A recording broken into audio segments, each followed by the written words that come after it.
Hello and welcome to Wednesday's edition of the Kings of Anglia Ipswich Town podcast. My name is Andy Warren and I'm joined by Mike Bacon and Ross Halls. And we've got a fair bit to talk about because we haven't done one of these like this for a little while for various reasons. We didn't bring you kind of a regular podcast last Thursday because we were busy in Manchester not winning, spoiler alert, not winning the award that we were up there for, but we had a jolly nice time, and I'm sure we'll talk about that when Mark and Stu are back next week. And then on Monday, we had a chat with Mark Ashton, the Ipswich Town CEO, about all kinds of things, which you can go back and listen to now. There's plenty of interest in there.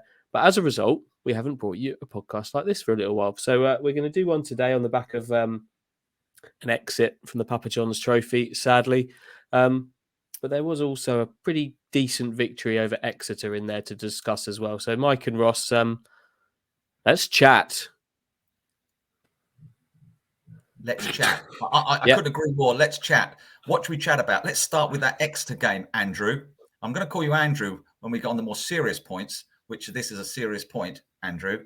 And I would like to say I didn't go to Exeter because I was still recovering from Manchester, but more on that later. Well, not on this pod, not on another one. But you were there, Andrew. I liked that Exeter before. I was slightly concerned going to the Exeter match, to be perfectly honest. I don't know why. I think it's because I saw them play Plymouth. I thought they played quite well against Plymouth. I thought they played very well. In fact, they were leading twice, and I was a bit worried about. But wow, that was quite competent and confident, wasn't it, Andy? Yeah. Well, Andrew, please. Yeah, it was. It's been a bit of a roller coaster of Ipswich emotions and performances, hasn't it, over the last few days? Exeter, we'll talk about briefly now, was just characterised by comfort and control and dominance and being clinical. And then if you kind of flash forward to the second half of last night's game in the Papa John's Trophy, 2-0 loss to Portsmouth, it was kind of anything but that, wasn't it? Obviously, there are reasons for that. But yeah, it's been a funny few days for Ipswich Town, but ultimately the most important thing was getting that win at Exeter, wasn't it? And we're sitting here on Wednesday and they've got 3 more points in the bag in League One and out of the Papa John's Trophy. But all of that kind of feeds into making sure that this League One promotion push is everything that it needs to be. I think the thing is that if you flipped it the other way around and said they lost Exeter but beat Portsmouth, that wouldn't be we wouldn't be particularly happy about that. We might be a little bit, but that'd feel that if we'd lost Exeter. But I think the word you're looking for that second half performance against Portsmouth is frenetic. It's a word I used in my report, which I couldn't spell, and I had to Google frenetic to see how to spell it, which I spelled it correctly. Thankfully, Ross, you'll be pleased to know. And it was fun. We're dotting about from Exeter to Portsmouth here, but you're right, Andy. It's been a strange few days. Am I glad we're out of the Papa John's? I think on reflection, I probably am. I don't know why. I suppose seeing Harness limp off didn't really fill me with much joy that we need any more fixtures at the moment. Did I want to go to Wembley? Yes, I did want to go to Wembley. Would I rather get promoted? Yes, rather get promoted. It's a weird feeling, Roscoe, isn't it? Yeah, it's been a crazy few days, travelling to Exeter, Devon, it's a long way to go. And, you don't ever want to go there and not play well. And the boys played well, 2-0 win, live on Sky and, an early kick-off.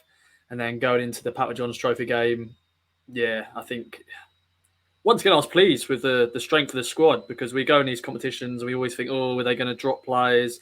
And of course, we're stretched now. The squad is stretched. I thought there could be more, maybe kids played, but McKenna went strong. Sam Morsey started.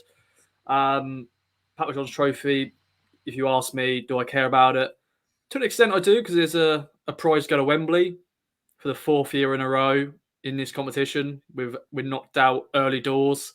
We were 3 wins away, weren't we, to go to Wembley, and we're knocked out in the last 32. So disappointing, but as we all know, priority is promotion. We don't want to be in League One for 5 seasons, do we? Well, I think everybody would has the perspective that you want, I think, after this defeat. But if you ask me if I'm glad they're out of it, absolutely not. I'm not glad that they're out of it. Do I think it's a bad thing that they're out of it? No. And that's a bit of a funny place to be, because I am disappointed they're out of it, because the prospect of Ipswich at Wembley was really real in that competition, I think, particularly given the way that they started last night's game, and we'll get onto that in a minute. But is it a bad thing that they're out of it? Not really. It's a. I know that both of those things are a little bit contradictory, but they're not. I don't think. Because I can see where the arguments are. Like, I think Kieran McKenna was bringing up the subject of a free midweek now they've got between games with Peterborough and Wickham, and when you hear those two teams and the fact that Town will have a free midweek going into that for two big League One games, that is a good thing, isn't it? Kieran was trying in the press conference, wasn't he, Andy, to sort of try and play down. Try and play up the fact he was quite disappointed, but I half sort of read his face that he, for the fans and etc. He turned up and of course he's disappointed. But overall, yeah, you're right. He did mention that Peterborough. He immediately knew where the next fixture would have been, which was I thought was quite impressive from the older to know what your fixture's going to slot in. And you're right, Peterborough and Wickham with a Papa John's trophy match in between. What on earth would you do? Would you play Morsey then? Yeah. So you're right. Such mixed feelings. Yeah, it's interesting, isn't it? Because he also after the game we haven't talked about the nuts and bolts of the game yet, but skipping to kind of after the game, he's talking about how the group stage was useful to him because it allowed him to give players game time when the squad was full and congested and players needed minutes. So I think it's. I get the impression they kind of look at this tournament as what can it do for us? What can it do for us? Rather than where it can get us. And he also said that he feels like it's probably the right time to have bowed out of it. And I can certainly see that argument, definitely. Where would you be, Ross? I feel, a lot of fans have already said about, we've had injuries in this competition, haven't we? Luco been long term, now Harness. But you don't, you could expect injuries at any game, any competition. Losing against a Pompey side, we've shown we can beat them. They had a mixed team, didn't they? Danny Cowley, of course, who would have loved that win. I'm sure he would have to knock us out. But then it's a distraction maybe for them, Pompey, but they're not, in our spear in terms of the top three. But I'm with Andy. I thought of you, Andy, by the way. I thought of you when we got knocked out. I looked up at the press box when he's up there writing his report, writing whatever, and thinking, another year out of this competition. No pizza on the show again. Yeah. But yeah. Well, hopefully it's more than just another year out of this competition. Hopefully that's it. And the hope is from this point that they never kick another ball in the Papa John's or whatever it's going to be called next year, because the goal is the championship, and that's where they want to be. And if you're in the championship, you don't have to play in this unless you start getting to the level where you're entering an under-21 team into it. Which ultimately, actually, the next time Ipswich kick a ball in it, hopefully it is an under-21 team, because that will prove that they've gone some way there. But what about the game itself, Mike? It was another odd one, because one of the Portsmouth reporters came up to me at half-time and described it as a 0-0 battering. But Ipswich were 1-0 down at half-time of a half that they absolutely dominated for long spells of it. It was bizarre, wasn't it? Yeah, we're 1-0 down half-time and not really working out how. I mean, the couple of chances they had in the first 20 minutes, Greg Lee must have been 5 yards out with a free header. With that, was it Morsey, I think, floated across him, was it? It was a beautiful I thought Greg Lee did very well, actually. I mean, bear in mind that guy hasn't played since, was it September? He hasn't played for a couple of months. I thought he did really well. I mean, and that was what an opportunity that was after only 2 minutes. I mean, I'd hardly, I'm not being funny, Andy, I'd hardly put down a cup of coffee to start writing my first few words. And there's Greg Lee. I'm thinking, gosh, I'm going to have to put goal straight away, because it looked all ends up. He just had to score. And then, another Kamara had a chance as well. Another header. Again, that was about 5 yards out as well. These two, I mean, these are two wonderful chances. They weren't shots from 25 yards. I mean, these were great chances. And if one of those had gone in, I reckon it should have won, to be honest. I'll say that now. I think if one of those had gone in, if just gone, not obviously both had gone in, we certainly would, but if even if one had gone in, I think Town would have gone on to win that game. They played some nice football at times. They looked okay. They're knocking it about. They're stretched it from one side of the pitch to the other. Everything looked quite okay, didn't it? Yeah, and like Ross said earlier, I think that was because of the strength of the team. If you look through the spine of it, they went back to the back three, so that's that little bit more kind of, I guess, more solid with Wolfenden, Keogh and Edmondson, three very much first team caliber centre backs. Then Morsey, as Ross has already said, that his first trophy minutes of the season in midfield, and any midfield that's got Sam Morsey in it is going to be very, very good. I thought he was immaculate again for the first 45 minutes at least of that game, alongside Cameron Humphreys, who had another good game despite having his name on the back of his shirt spelt wrong. Anybody notice that? No, I didn't, Andy. Did you notice it, Ross? No, I didn't. No. Yeah, Ooh. the second H was left out. So whoever gets hold of that is that's a collector's item. From such a big night in Ipswich Town's history. But that's a solid spine of the team, and it allowed them to look solid, dominate it for long spells of it. But once they conceded, and maybe we'll talk about the goal they conceded now, it was pretty horrible one, really. But once they conceded, did you ever really feel there was going to be a way to score a goal in this game? Because it didn't feel like that to me. I think when Harness went off, we lost a little bit. I mean, I don't know what 1 minute he went off in. It was about half an hour, 25 minutes. 25. Yeah, I think that knocked the stuffing a little bit, because he'd started quite brightly, Harness. He'd been sort of, he buzzed. Well, the whole team started brightly, but he'd been buzzing around quite nicely. And you're right, Andy. After that point to be really creating? I mean, we can go right to the end of the game and talk about the Burns penalty, but we can say that a bit later. But I mean, did we really batter them particularly after that? Not particularly, did we? Had a lot of possession, but not a lot of clear-cut chances. Yeah, I didn't feel we were going to get it back into the game. And Pompey, they knew their job. I'm sure Cowley at half time went, let's just keep this lead. If we get a goal, that'll be a bonus, a second goal. But just there was no one out there that I felt, they're going to have a moment here. Cameron Humphreys, I think, was probably player of the match for us. We had a really good game once again. And then, as you mentioned earlier, Greg Lee, his first game back, he played about an hour, I think, didn't he? And I thought he had a good game. But yeah, I just didn't see. I think the only time I thought we were going to score is maybe from a set piece, maybe. Yeah. There's a lot of chances that way for us. But yeah, just one of those games where we just needed somebody. Like when Wes Burns came on, we needed him to sort of show some magic, but he was a bit wasteful with his chances as well, with his crosses. But yeah, disappointing game all round.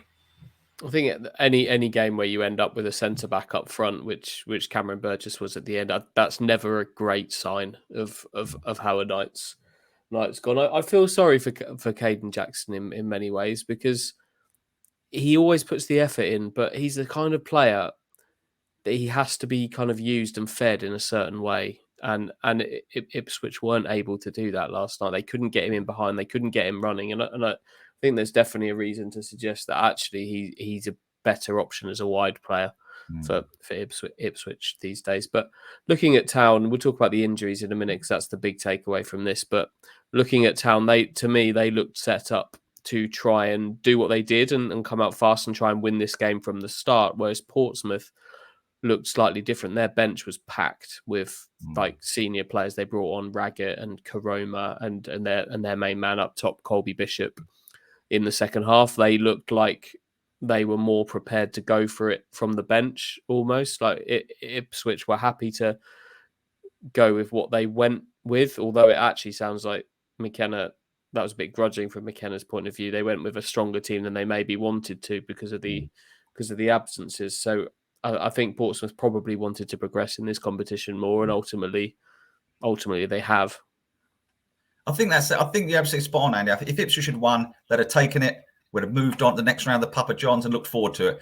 But I really got the impression from Kieran McKenna, look, okay, we're disappointed. We're disappointed for the fans who have paid their money to come here. We want to entertain. And Ipswich went for it. Hey, come on, Ipswich did not go for it. They didn't they didn't stick a load of under 21s out and just totally disinterested. They went for it. And I think you're right. They went for it from the start and hoped to get a lead. But the fact it didn't pan out, I've seen one or two people sort of say, well, at the end of the day, we could, don't keep saying you can't have this, you can either have Wembley or you can have promotion. You can't have both. Well, you can, of course. And I think Ipswich would have moved on quite happily, but I don't think don't think they're crying too many tears about being knocked out of it. To be honest, that's the feeling I got. Not that everyone was giving it their all, but the fact it just didn't come off. Well, it didn't come off. What they maybe are crying tears about is something that could affect the promotion bid, and that is injuries. Obviously, Marcus Harness, the main one, helped off the pitch by 2 medical staff and all the way back to the changing room by 2 medical staff with a knee problem, picked up at the collision midway through the first half. And Kieran McKenna's saying that's not looking great at first prognosis, which that isn't a great sign, is it? That's not great to hear, because that inevitably will mean some time out for him at a time where Sonny Aluko, as you've said already, Ross, is already out with an injury suffered in this competition, and Tyrese John-Jules is out for an extended period as well, and that's just in attacking areas. There's Lee Evans, Don Ball in there as well. So what does that mean for Town, do you think, Ross? That's that if he's out for an extended period, that's a bit of a blow. Yeah, another big blow. And he had a great game, didn't he, on Saturday, scoring the second goal, of course, assist the first goal. And yeah, some people already said, that's why you shouldn't be playing these sort of players in these competitions, because risking with injuries, but you just never know when you go into a game. But yeah, I was happy he walked off the pitch. At first, I think, maybe it's not as serious.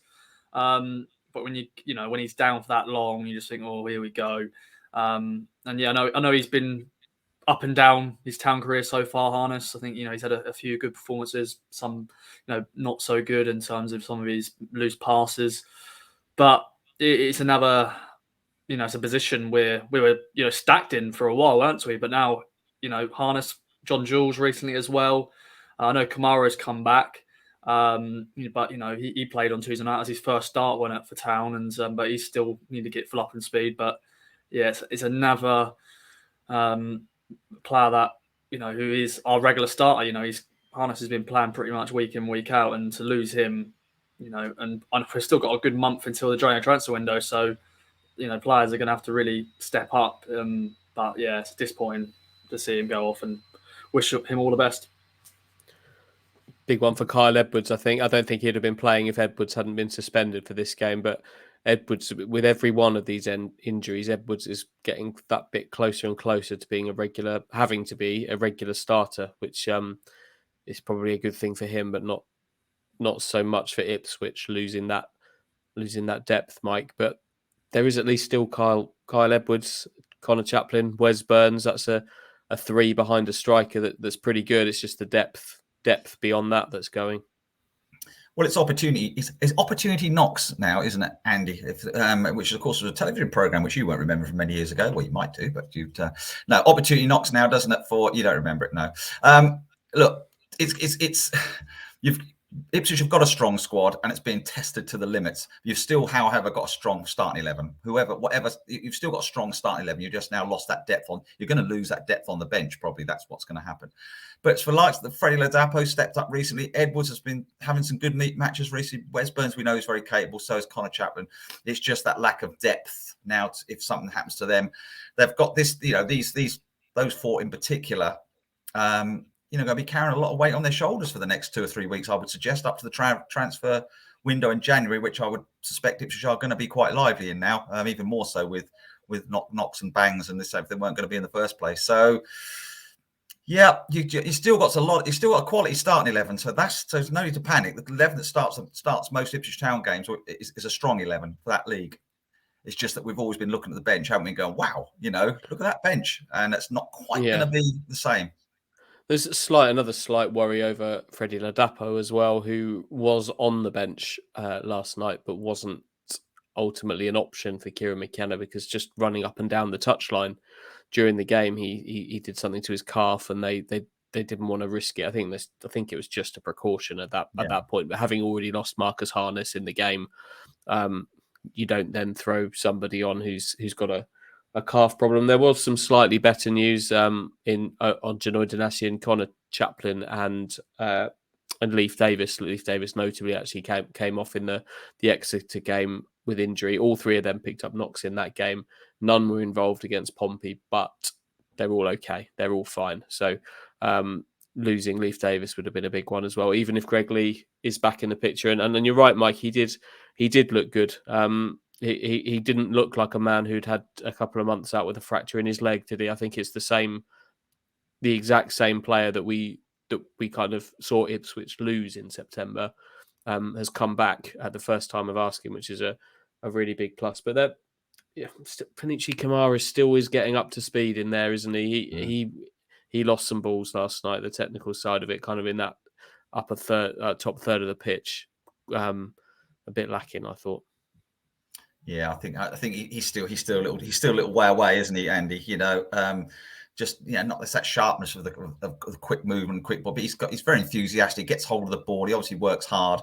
But yeah, a little bit of quality, just getting up to speed, really. As you say, you can't underestimate if you been out of the game for so long. Well, any level of football, just be chucked back in there. So that's why I think Greg Lee did so well, because he did look as though he hadn't been away. I mean, I know he played the minutes he played, but I remember back in pre-season at Needham Market when we first saw Greg Lee, thought, oh, the lad looks a great player, and he's there's the same one again. Here we are heading towards December after he's had quite a layoff, and he looks that sort of player. So that's a positive. Yeah, Kamara, there's a player there, isn't there? Of course there is. But as you say, he's got to get up to speed. And I don't know if quite they want to play him as long as they did last night, but needs must at the moment, aren't they? And they've got Buxton on Sunday, which we'll talk about later on. So we'll see. He's a depth player, Lee, isn't he? He was supreme depth. Obviously, Davis has been brought in to be the starting left back there, but proper depth. And Lee I think Greg Lee is actually the perfect. If you wanted to embody Ipswich's strength in depth in one player, I think Greg Lee would have, back in August, Greg Lee would have been that man. Not many teams in League One have two serious left backs, do they? Ipswich do, and they do again now, which is really big. There's still Ghassan Habmeh to come back into this mix. Of course, he was cup tied last night, and will likely play against Buxton at the weekend. But every time one of these players go down, Ross, we say they can't afford any more, but still they keep coming.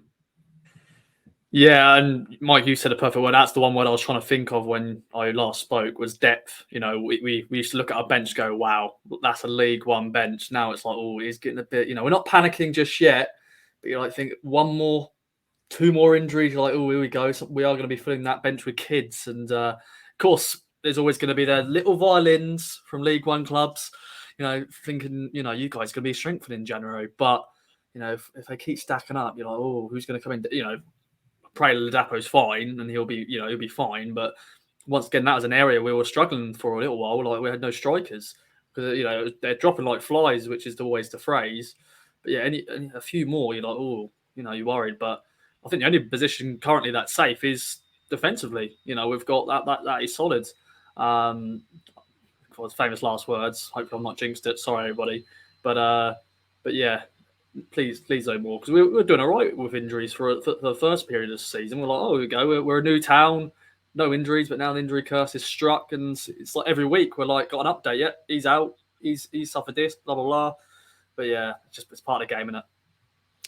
Yeah, a sad part of the game, but it certainly is. Mike, you've already said it. Next up is the FA Cup with Buxton. We'll have a chat about that in a minute, but we're going to take a little break from this chat right now, and we'll Unless anybody's got anything else they want to add about the Papa John's Trophy. Some final words for the Papa John's Trophy. This may well be the last time we ever talk about it on the podcast. Any final words as it's lowered, hopefully, into the ground and buried?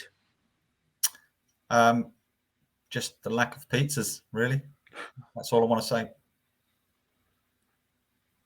I was going to go deep, but I've decided not to. I don't think it's the right place. So we can leave that for another day. But I was going to get deep about something, but I don't want to go there. Don't, Ross. Don't do it. No, don't do it. Okay, that has filled me with questions that I'm going to require answers to at some point. But maybe we'll go deep with you another day, Ross. Let us know if you want to go deep. Okay. Are you all right? Are you all right, Ross? Yeah, it is. It was about Tuesday night. So, certain. Yeah, it's all good though. Okay, if you want to have a chat after the pod, me and Andy are here. You know that, don't you? Yeah. I also want to give a shout out to a listener who was at the game, though. Nikolai from New York. I think you all must have met him as well on Tuesday night. But he's a keen listener. He's over this week, so just a big shout out to him. But that's not the deep thing. That wasn't the deep thing. But it was just nice to meet him. But there was something else I was going to mention. But off pod we can chat about it. You are all right, Ross, aren't you? I mean, I'm fine. Just no Wembley, unfortunately. But don't start unloading all your problems on me and Andy. We've got enough problems as it is, haven't we, Andrew? We have, but don't bottle them up either. No, don't bottle them up. If there's something you need to get out, just get it out. Whether it's about the Papa John's Trophy or anything else. Anything. Just camera lens or anything you want to talk about, or we're here. Sounds good. That's good. Oh, this podcast is nonsense, isn't it? Buxton at home. National League North, 18th. They've been in pretty dire form since this draw came out to play Ipswich. And Tommy joked that they might have been looking a little bit ahead too much and have maybe lost their concentration a little bit. But this is a massive day out for them, isn't it? But ultimately a game that Ipswich really, really should be winning. Obviously, we've had this funny week where there's been the Papa John's Trophy and then the FA Cup, and the Papa John's Trophy is the lesser competition by some distance to the FA Cup, I'm sure, in terms of what Ipswich want to do in it. But at the same time, the opposition they played on Tuesday night against Portsmouth is so much greater than, in theory, the one that they should face on Sunday. So it's going to be an interesting tie, but one Ipswich surely have to win, isn't it? Yes, cool. I mean, gosh, they really should win, and they should win fairly comfortably. Buxton will give it their rights. Tommy's probably absolutely right. Since the draw was made, I mean, the Buxton players have probably thought, "Wow, what a great draw!" I mean, it's a really good draw for Buxton. I don't know what the crowd will be. Probably won't be huge, unfortunately, for them. But it's a League One side away from home. They probably prefer obviously Ipswich at home. That'd have been nicer for them because that probably resulted in a little bit of better TV deal than the one they're actually going to get wherever it's being shown at 5 o'clock on a Sunday afternoon. But this had probably been a BBC one if it had been at Buxton. But look, Ipswich Town, it couldn't have come at a better time really for Ipswich with their injuries and the opportunity to rest a few players. Perhaps Morsey might have a break. He's played a lot recently. Look, Bucks are going to come and give it their all. Don't take them for granted. Don't think they're going to lay down and die, because they won't. They're going to give it absolutely everything. It's going to be a beautiful pitch for them to play on. They're going to absolutely lap it up. I feel so sorry for the Buxton fans who've got this ridiculous kickoff time to have to put up with, but I'm sure they'll still come in their numbers. But gosh, look, losing to Portsmouth in the Papa John's, we could just about stomach. For lots of reasons, but you're not going to be too happy if you lose to Buxton in the FA Cup, injuries or no injuries, or whatever priorities are, what priorities aren't. This FA Cup, we don't expect to win the FA Cup, but Ipswich Town should beat Buxton, Ross, I would have thought.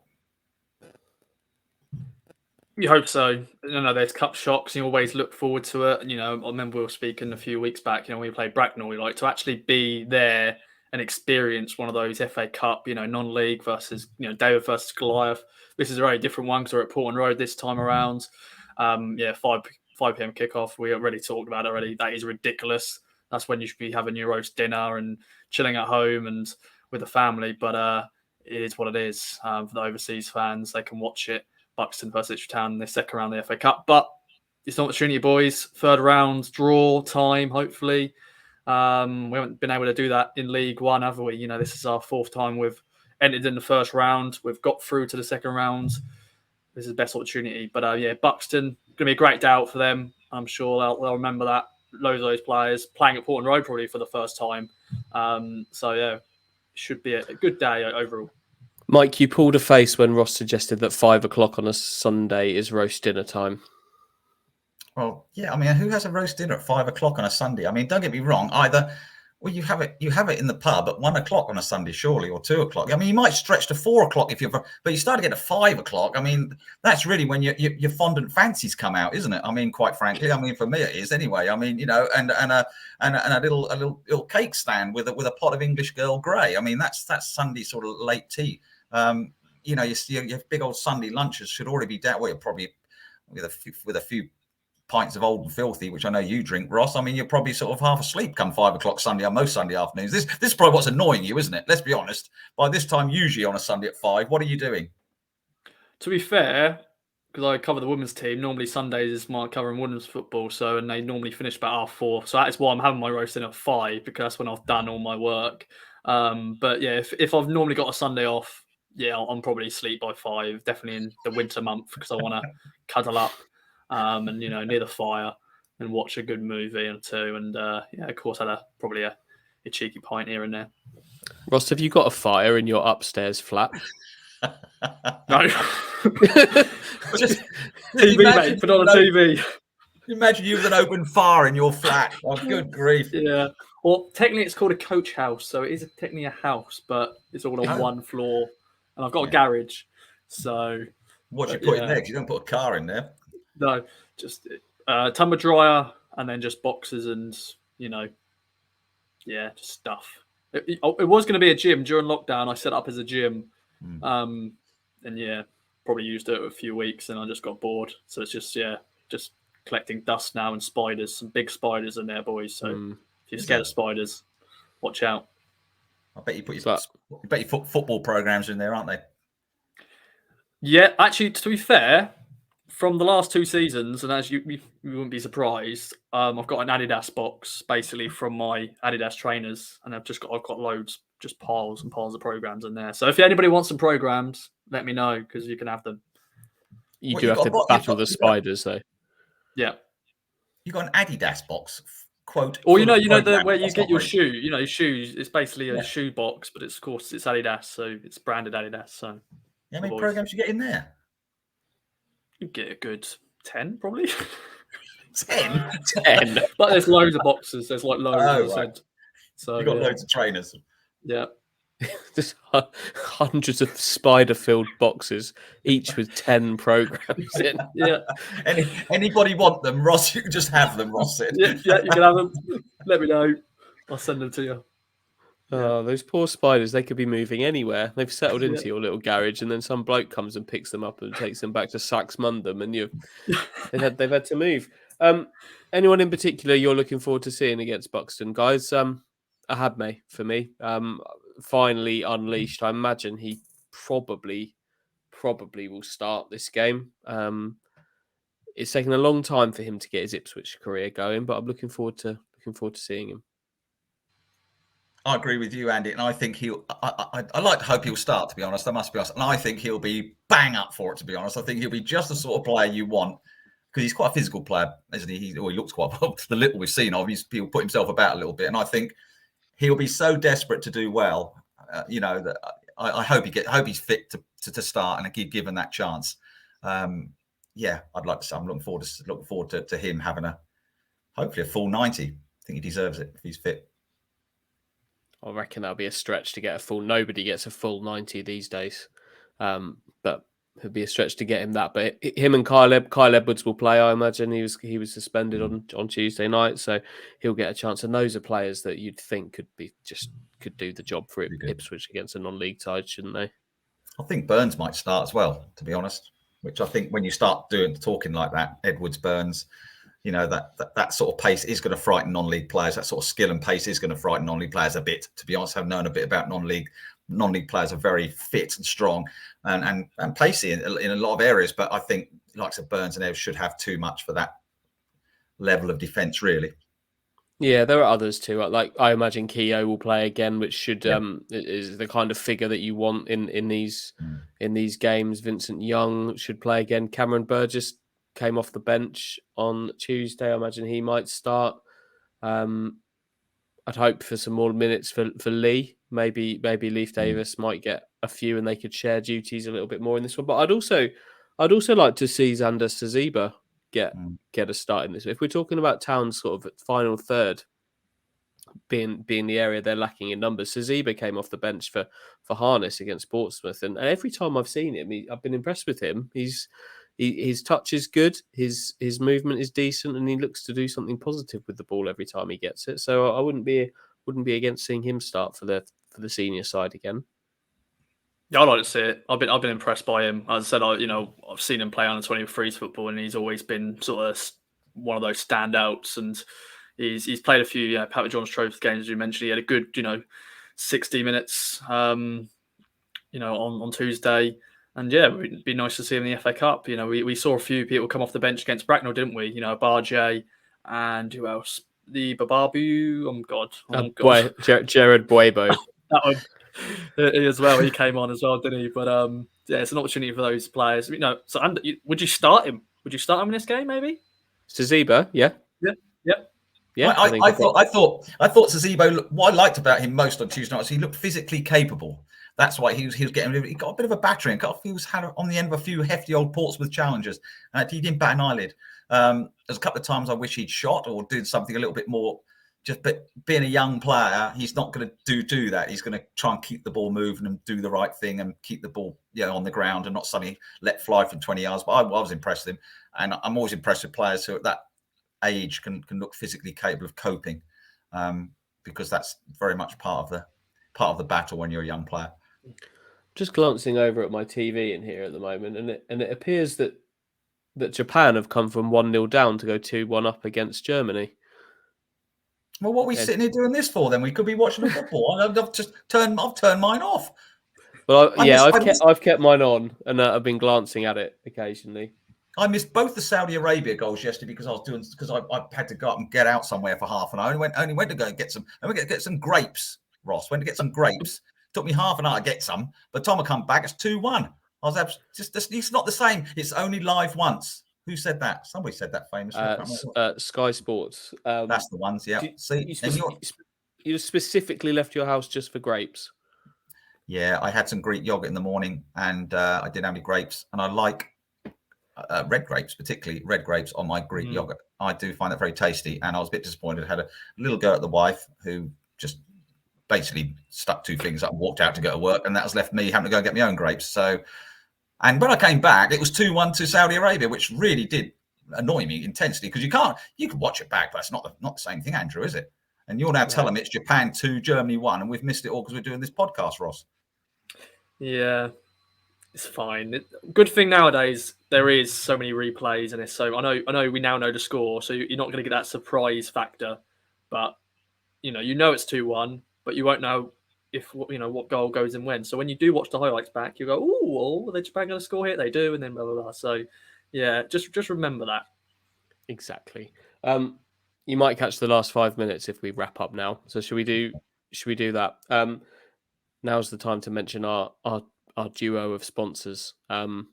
Mike, I'd like you just to talk about Ginger Pickle marketing, please, and what that means to you and what the sponsorship means to you, and your new tagline that you've come up for them as a business, because we're so happy to have them on board as our newest sponsor. What does that mean to you, Mike? Ginger Pickle means a lot to me. Very nice, very good. That's to do with SEO optimization, I believe, which, of course, one of my fortes, if you don't mind me saying. Ipswich Town 0, Portsmouth 2 was in my SEO optimization in my match report yesterday. So Ginger Pickle would have picked up on that and said, yes, good SEO heading, Michael. Is that not correct, Andrew? I mean, I'm talking here as I know what I'm talking about. But yes, if you want your pickle gingered, or is it ginger pickled, then use Ginger Pickle. I mean, they are the people for your SEO. Very important SEO optimization, so I've been told. In this day and age, if you want to be top of Google, Ross, if I Google Ross Halls, I expect to see you top with your fist pump. And so yeah, Ginger Pickle, excellent sponsors for us. Great to have them on board, Andrew. I'm just googling Ross Halls to see what does come up, and you do indeed come up top, Ross. Your LinkedIn page and your Twitter account. So you're doing a good job. Some weird things come up if you Google Mike Bacon, but we'll move on from that. We're also sponsored by Manscaped, of course, who have been with us for a long time and have been looking after our lower areas for a long time now. And they don't need any further introduction than that. You know what they do. And all this to say is thank you for listening. I think we'll be back with a bit more of a conventional podcast week next week with Mark and Stuart around a bit more as well. And hopefully next time we speak, Ipswich are in the hat for round 3 of the FA Cup.